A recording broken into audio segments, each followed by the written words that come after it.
کہ پاک ہے وہ ذات جو اپنے بندوں کو راتوں رات مسجد حرام سے مسجد اقصی کی طرف لے گئی. تو چونکہ وہاں مسجد اقصی اب موجود ہے، وہ مسجد اقصی، تو اس نسبت سے یہ کہا جاتا ہے کہ قرآن کی یہ آیت میں جو مسجد اقصی آئی ہے یہ مسجد ہے جو وہاں مسجد اقصی کہلاتی ہے.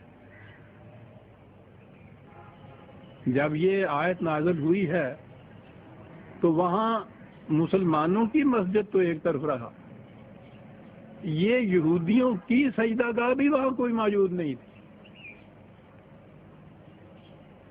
ان کا ہیکل میں موجود نہیں تھا، ان کی عبادت گاہ موجود نہیں تھی، ان کو وہاں جانے کی اجازت نہیں تھی.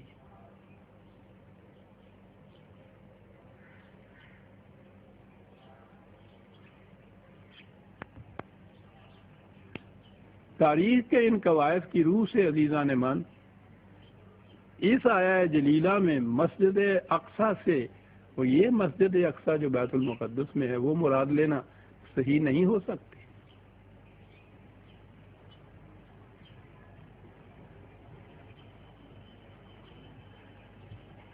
غیر مسلم مورخین نے اور مستشرقین تو ان کے ہاں کے بہت تحقیقات کرتے ہیں، اور یہ تو وہ چیز ہے جس میں کچھ زیادہ کاوش کی ضرورت بھی نہیں ہے. ان کی تاریخیں جو ہیں یہودیوں کی اور عیسائیوں کی، خود آپ کی، اس میں یہ چیزیں موجود ہیں کہ سن 70 میں یہ سب کچھ تباہ اور برباد ہو گیا تھا. حضور کے زمانے میں، بلکہ حضرت عمر رضی اللہ تعالیٰ عنہ کے زمانے تک میں کھنڈرات تھے. اس مسجد اور وہ قبہ جو بنا ہوا ہے ان کے اوپر وہ تعمیر کی تختی لگی ہوئی ہے، اس کے اوپر سن 72 ہجری لکھا ہوا ہے، کندہ ہے. عجیب بات ہے، اگرچہ بعد میں وہاں کچھ حصے اس کے بوسیدہ ہو گئے تھے یا کسی حادثے سے کچھ حصہ مسمار ہو گیا تھا، تو ہارون رشید کے زمانے میں اس نے مرمت کرائی تھی ان کی. لیکن یہ اتفاق کہیے یا کوئی صاحب ہوا کاریگروں کا، مرمت کی انہوں نے اچھی خاصی، لیکن وہ جو تعمیر کی تختی تھی پہلی اوریجنل 72 والی وہ ویسی کی ویسی رہی، وہ اب بھی ویسی کی ویسی ہے وہاں.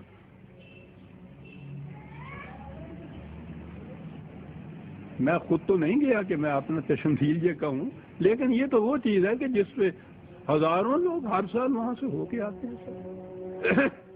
اس کی تفصیل لکھی ہوئی ہے بڑی تفاصیل سے، ان علاقوں کی متعلق تو بہت کچھ سیاحتوں میں لکھا گیا ہے نا، یہ موجود ہے.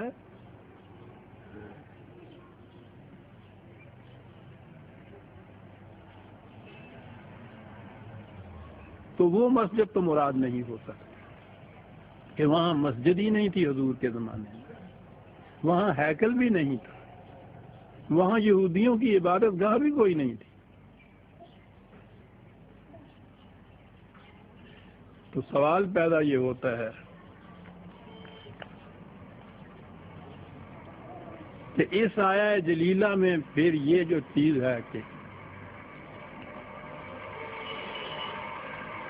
پاک ہے وہ ذات جو اپنے بندے کو راتوں رات مسجد حرام سے، مکے سے مسجد اقصی کی طرف لے گئی.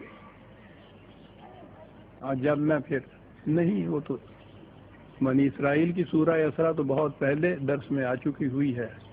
وہاں یہ آگے یہ ہے کہ وہاں جا کے ہم پھر اپنی وہ بلند ترین عظیم ترین نشانیاں دکھائیں جن کے لیے یہ پہلے تیاریاں ہو رہی تھی مکے کے اندر. اور آگے یہ ہے اس قسم کی نشانیاں جیسے حضرت موسیٰ علیہ السلام کو مصر سے ہجرت کرنے کے بعد سینا کی وادیوں میں اور فلسطین کے علاقوں میں دکھائی گئیں.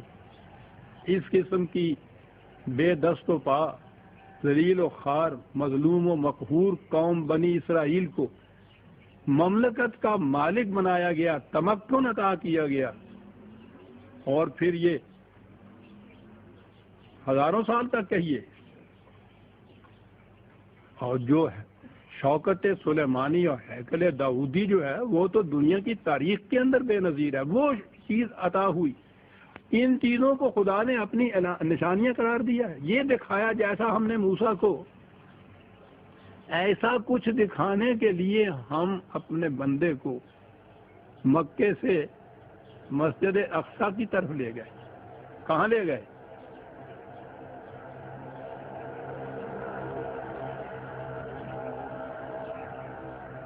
میں درمیان میں اپنی میں کی بات نہیں کرتا، واقعہ عرض کرتا ہوں.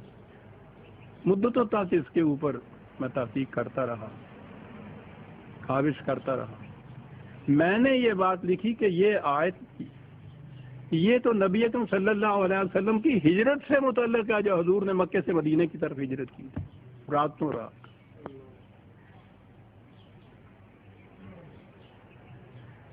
سوال یہ پیدا ہوا کہ یہ مسجد اقصی یہاں کیسے آ گیا؟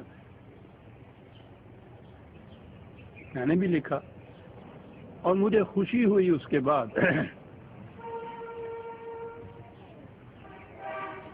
ایک بہت بڑے علامہ، اور عجیب بات کہ وہ بہت بڑے اہل حدیث تھے، علامہ عنایت اللہ اسری وزیر آبادی گجرات میں جو رہتے، 2-3 سال ہوئے ان کا انتقال ہوا ہے. میں نے بہت پہلے یہ چیز لکھی تھی، انہوں نے لکھا تو وہ بہت خوش ہوئے تھے.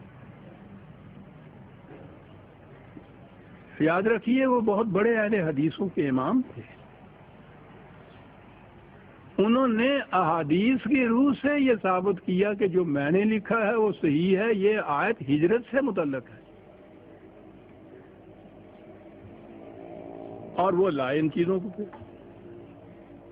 کہا یہ جو اقصی ہے، قصوہ ہے، دور کی بات جسے آپ کہتے ہیں.